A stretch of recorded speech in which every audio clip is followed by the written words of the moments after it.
job, Corey. Now we're stuck here with no teacher. Guys! Everyone, shut it!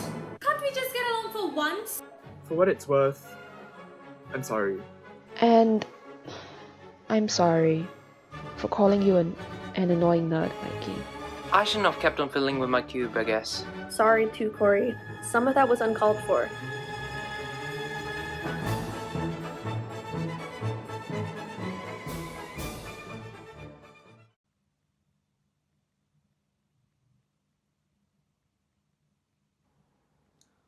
What, Paul? I can't believe you called me for this. I jolly well did. Look, Jasmine, what's the point about having a masterclass about love if we can't even show our love through teaching? Well, for one, I'm just being honest. You just bring them down every single time. Excuse me. 2, I want them to improve. And 3, singing is a performing art. So? People pay to watch singers perform. They have to excel in their craft. Well, that I can understand. I've seen enough to know. Then why do you have such a problem with the way I teach? Because the kids, on top of all the hardships they'll have to endure, they still have sustained their love for the craft. It's not easy. Even I get exhausted from time to time. I just want to make sure that the spirit isn't crushed after all of this. I see. But Paul, that's the reason why I'm so hard on them in the first place. But how do you know that they can handle it? Do you really have so little faith in your students? No, of course I don't. I'm just worried. We are all worried. But through these years, I've watched them grow from complete amateurs to, well, slightly less mediocre amateurs. And the reason why I pushed them so hard in the first place is because I think that they can improve. And I want them to be the best at what they do. I know. You're a good teacher, Jasmine. And I admire how much you want them to excel. But I still think that what you said to Corey was inappropriate. That attack was far too personal. I guess those students, they just try my patience. They're so young, so foolish, so maddening. But it's our job as teachers to be supportive no matter what. They're so different in their own ways. But when it comes down to it, they're good kids. I know it and you know it too. Of course I do. You know, I was once like that too. Young and full of impatience. Now that I'm older, I really do treat them as my own children. How willing my paternal love,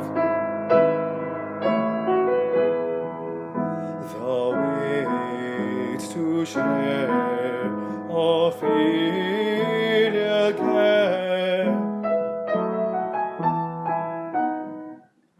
and part of sorrow's burden proof, and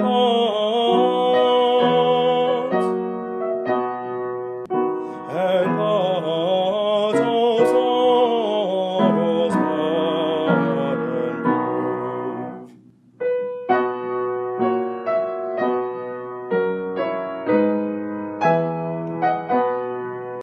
Though wandering in the shades of night, whilst I have eyes, he wants no light. Though wandering in the shades of night, whilst I have eyes, he wants no light. Whilst I have eyes, he wants no light. Whilst I have eyes, he wants no light.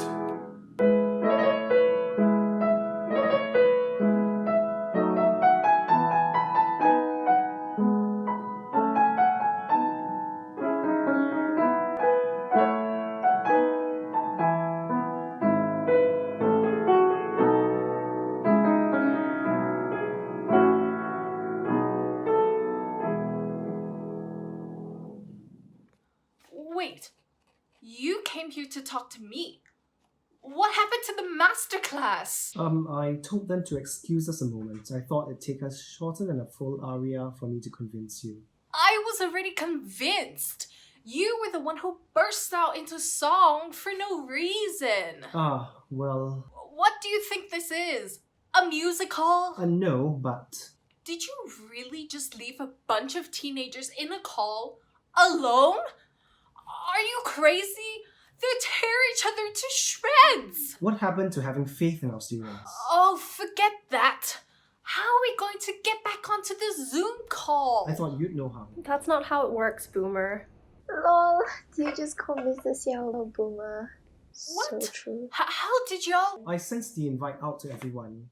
I do know some things, alright? Thanks, Paul. Miss Towndrow, I want to apologize. I understand where you were coming from and that I still have a lot to work on. The rest of us also wanted to say sorry. We were all jerks during the masterclass. We should have taken it more seriously. I'm glad you all have realized the error of your ways. Let's call it water under the bridge, shall we? Yes.